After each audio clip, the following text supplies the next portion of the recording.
రాకాలోకంకి స్వాగతం. ఈ కంటెంట్ మీకు నచ్చినట్టయితే లైక్ చేయండి, మీ బంధుమిత్రులకి షేర్ చేయండి. ఇప్పటి వరకు సబ్స్క్రైబ్ చేసుకోకపోతే సబ్స్క్రైబ్ బటన్ని నొక్కండి, అదేవిధంగా బెల్ ఐకాన్ని కూడా తప్పనిసరిగా నొక్కండి. జై హింద్ మిత్రులు. పాకిస్తాన్లోని బలూచిస్తాన్ ప్రాంతము భగభగలాడుతోంది.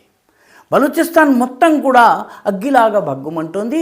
పాకిస్తాన్ సైన్యానికి వ్యతిరేకంగా బలూచ్ సాయుధ వీరులు, బలూచిస్తాన్ స్వాతంత్రాన్ని కోరేటటువంటి వీరులు భారీ ఎత్తున దాడులు చేస్తున్నారు. గత 48 గంటల్లో 14 నగరాల్లోని 48 లొకేషన్స్ పైన దాడులు చేశారు, భారీ దాడులు చేశారు. కాన్వాయ్ల పైన దాడులు చేశారు, ఇంటెలిజెన్స్ ఫెసిలిటీస్ పైన దాడులు చేశారు, సైనిక స్థావరాలపైన దాడులు చేశారు, అదేవిధంగా ఇన్ఫ్రాస్ట్రక్చర్ని ధ్వంసం చేశారు, రోడ్లను నాశనం చేశారు, 23 వాహనాల్ని పూర్తిగా ధ్వంసం చేశారు, 30 ప్రభుత్వ కార్యాలయాల్ని తగులబెట్టేశారు. ఇదంతా కార్యక్రమము 48 గంటల్లో జరిగింది. దాదాపు 10 గంటల పాటు ఈ 14 నగరాల్లో 48 లొకేషన్స్లో కంప్లీట్గా బలూచ్ పోరాట వీరుల టోటల్ కంట్రోల్ ఉంది. పాకిస్తానీ ఆర్మీ అసలు స్పందించే స్థితిలో లేదు, రియాక్ట్ అయ్యేటటువంటి స్థితిలో లేదు, రియాక్షన్ తీసుకునేటటువంటి స్థితిలో లేదు. ఈ మొత్తం దాడుల్లో దాదాపు 200 మంది పాకిస్తానీ జవాన్లు, సైనికులు, పాకిస్తానీ సైనికాధికారులు, ప్రభుత్వ అధికారులు చనిపోయారు. ఒక 18 మందిని బలూచ్ వీరులు కిడ్నాప్ చేసి తీసుకెళ్లారు. దాడి జరిగిన పట్టణాల జాబితా చూసినట్టయితే పంజ్గోర్ ఉంది, నోష్కి ఉంది, గ్వాదర్ చాలా కీలకమైనటువంటి ఓడరేవు పట్టణం, అది పస్నీ పాకిస్తాన్కి సంబంధించిన ఎయిర్ ఫోర్స్ స్టేషన్ ఉన్నటువంటి చోట, దల్బదీన్, తుర్బత్, క్వెటా అవుట్స్కర్ట్స్ అంటే క్వెటా వాస్తవానికి బలూచిస్తాన్ రాజధాని, అదేవిధంగా ఖరన్, మంగోచర్, కలాత్, ఈ అన్ని పట్టణాల్లో దాడులు జరిగినాయి. ఈసారి ప్రత్యేకత ఏంటంటే పాకిస్తాన్ పైన బలూచిస్తాన్ యొక్క దాడి ఏదైతుందో ఈ దాడి స్థాయి పెరిగింది.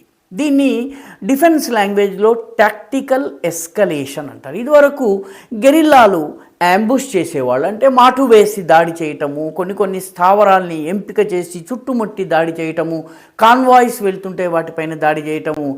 ఈ స్థాయి నుంచి ఈసారి ఐఈడీస్ పెట్టడము, అంటే ఇంప్రొవైజ్డ్ ఎక్స్ప్లోజివ్ డివైజెస్ పెట్టడము, వెహికల్ బోర్న్ వాహనాల్లో ఉన్నటువంటి ఐఈడీస్ ఇంప్రొవైజ్డ్ ఎక్స్ప్లోజివ్ డివైజెస్, పేలుడు పదార్థాలని పెట్టడము, వీటితో పాటు మహిళా ఆత్మాహుతి దళ సభ్యులు కూడా రంగంలోకి దిగారు.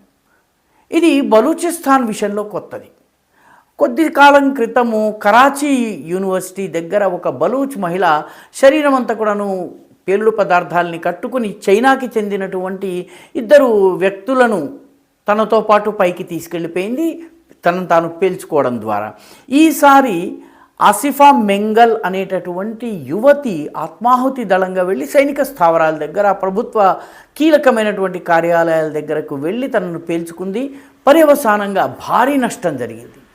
ఆసిఫా మెంగల్ పేరు వచ్చింది. మరొక 2-3 దాడులు ఈ రకంగా జరిగి ఉంటాయి. మొత్తం మీద పాకిస్తాన్కి ముప్పు తిప్పలు పడాల్సి వస్తోంది. 3 చెరువుల నీళ్లు తాగాల్సి వస్తోంది బలూచ్ పోరాట వీరుల దాడిలో. బలూచ్ పోరాట వీరులు తాము చేస్తున్నటువంటి ఆపరేషన్ ఏందో దీనికి ఆపరేషన్ హెరాఫ్ అని పేరు పెట్టారు. హెరాఫ్ అంటే బలూచ్ భాషలో చీకటి తుఫాను అని అర్థము. ప్రస్తుతము పాకిస్తానీ సైన్యం మీద చీకటి మేఘాలు కమ్ముకున్నట్టుగా కమ్ముకుని తుఫాను రూపంలో కుమ్మేస్తున్నారు బలూచ్ పోరాట వీరులు. దీన్ని ఎలా తట్టుకోవాలో పాకిస్తాన్ తెలియటం లేదు. పాకిస్తాన్ దగ్గర ఉన్నటువంటి ప్రచార తంత్రం ఐఎస్పిఆర్ మాత్రము 17 మంది జవాన్లు చనిపోయారు, కానీ మేము 90 నుంచి 140 మంది ఉగ్రవాదుల్ని చంపాము. అంటే ఎంతమంది ఉగ్రవాదుల్ని చంపాము అన్న విషయంలో కూడా పాకిస్తానీ ప్రచార తంత్రం దగ్గర సరైనటువంటి ఖచ్చితమైనటువంటి నంబర్ లేదు. బలూచిస్తాన్లోని ఈ ఆపరేషన్ హెరాఫ్ మొదటి ఫేజ్ 2023లో ప్రారంభమైంది. దానితో పోలిస్తే 2025 చివరి భాగంలో ప్రారంభమైన ఫేజ్ 2 లేదా 2వ భాగము చాలా తీవ్రంగా జరుగుతున్నది. దాదాపు 48 లొకేషన్స్ ఏకకాలంలో దాడి చేయటం గతంలో ఎప్పుడు జరగలేదు.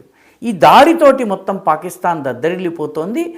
బలూచిస్తాన్ ప్రజలు పాకిస్తాన్ నుంచి స్వాతంత్రం కోరుకుంటున్నారు. ఎందుకంటే బలూచిస్తాన్ మొత్తం పాకిస్తాన్లో 49% భూభాగము, కానీ జనాభా పరంగా చూస్తే 5-10% మాత్రమే ఉంటారు.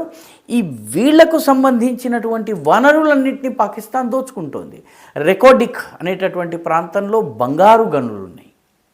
అదేవిధంగా పరమాణు పరీక్షలు చేసేందుకు పాకిస్తాన్ బలూచిస్తాన్లో ఉన్నటువంటి చగాయి కొండల్ని ఎంపిక చేస్తుంది. అంటే ఏదైనా నష్టం జరిగినా, రేడియేషన్ జరిగినా, లీక్ జరిగినా అది బలూచ్ ప్రజలకు జరగాలన్నటువంటి ఉద్దేశంలో మొత్తము పోర్టులు, అదేవిధంగా గనులు, చైనా పాకిస్తాన్ ఎకనామిక్ కారిడార్, వీటిని బలూచ్ వీరులు ఇవన్నీ కూడాను తమను దోచుకునేందుకు ఉపయోగిస్తున్నారు. తమ వనరులను దోచుకునేందుకు పాకిస్తాన్ ఉపయోగిస్తోందని భావిస్తున్నారు. అందుకే పాకిస్తాన్ నుంచి విముక్తి చెందాలని చెప్పి వారు కోరుకుంటున్నారు. పాకిస్తాన్ బలూచిస్తాన్లో ఉన్నటువంటి మినరల్ వెల్త్ని, అక్కడ ఉన్నటువంటి ఖనిజాలు, రకరకాల చమురు పదార్థాలు, ఈ బంగారు గనులు, వీటన్నిటినీ ఏకకాలంలో అటు అమెరికాకి అమ్ముతోంది, ఇటు చైనాకి అమ్ముతోంది. చైనా ఇప్పటికే CPEC, China Pakistan economic corridor, Gwadar port పేరిట బలూచిస్తాన్లోని ఒక భాగంలో తిష్ట వేసింది. మిగతా మైనింగ్ అమెరికన్ కంపెనీలకు అప్పజెప్పేందుకు పాకిస్తానీ ఫీల్డ్ మార్షల్ ఆసిమ్ మునీర్ ఇప్పటికే ఒప్పందాలు చేసుకుని మరీ వచ్చారు. పర్యవసానంగా రానున్న రోజుల్లో పాకిస్తాన్ బలూచిస్తాన్ని కంట్రోల్ చేసేటటువంటి బాధ్యతను అటు చైనాకి ఇటు అమెరికాకి అప్పగించి ఆయన హాయిగా రావల్పిండిలో కూర్చుంటాడు. అందుకే దీన్ని వ్యతిరేకిస్తూ ఈ రెండు దేశాలు వచ్చే ముందే చాలా భారీ ఎత్తున తిరుగుబాటు చేయాలి, తమ సత్తాను నిరూపించాలని బలూచ్ లిబరేషన్ ఆర్మీ ప్రయత్నం చేస్తోంది. 4 కీలకమైనటువంటి సాయుధ గెరిల్లా సంస్థలు, Baloch liberation army, Baloch liberation organisation, ఈ రకమైనటువంటి 4 కలిసి ఒక బలూచ్ రజాయ్ అసోయ్ సాంగార్ అనేటటువంటి పేరుతోటి ఒక ఉమ్మడి సంస్థను ఏర్పాటు చేశారు. ఇంటెలిజెన్స్ షేరింగ్ ద్వారా, సమాచారాన్ని పంచుకోవడం ద్వారా కోఆర్డినేటెడ్గా ఏకకాలంలో వీళ్ళు దాడులు చేస్తున్నారు. ఈ దాడులు ఇప్పటికీ కూడాను అంతం కాలేదు. ఈ వీడియో చేస్తున్న సమయంలో కూడాను పాకిస్తాన్లోని బలూచిస్తాన్లోని పలు ప్రాంతాల్లో పాకిస్తాన్ సైన్యం పలాయనం చిత్తగిస్తోంది, స్థావరాల్ని వదిలేసి పారిపోతోంది. ఫ్రాంటియర్ కోర్ కావచ్చును, లేకపోతే పాకిస్తానీ ఆర్మీ కావచ్చు, తమ క్యాంప్స్ని వదిలి పారిపోతున్నటువంటి వార్తలు అందుతున్నాయి. మొత్తం మీద బలూచిస్తాన్ భగ్గుమంటోంది. స్వాతంత్రం కోసం చాలా భయంకరమైనటువంటి ఆపరేషన్ హెరాఫ్ 2వ ఫేజ్, ఫేజ్ 2ని ప్రారంభించింది, దానికి వేగాన్నిచ్చింది. పాకిస్తాన్ దగ్గర దీన్ని తట్టుకునేటటువంటి మార్గాంతరం కానీ, ఉపాయం కానీ, వ్యూహం కానీ లేవు. ఈ వీడియో మీకు నచ్చినట్టయితే లైక్ చేయండి, షేర్ చేయండి, ఈ ఛానల్కు సబ్స్క్రైబ్ చేయండి. మీ అభిప్రాయాన్ని కమెంట్ల రూపంలో తప్పనిసరిగా పంపించండి.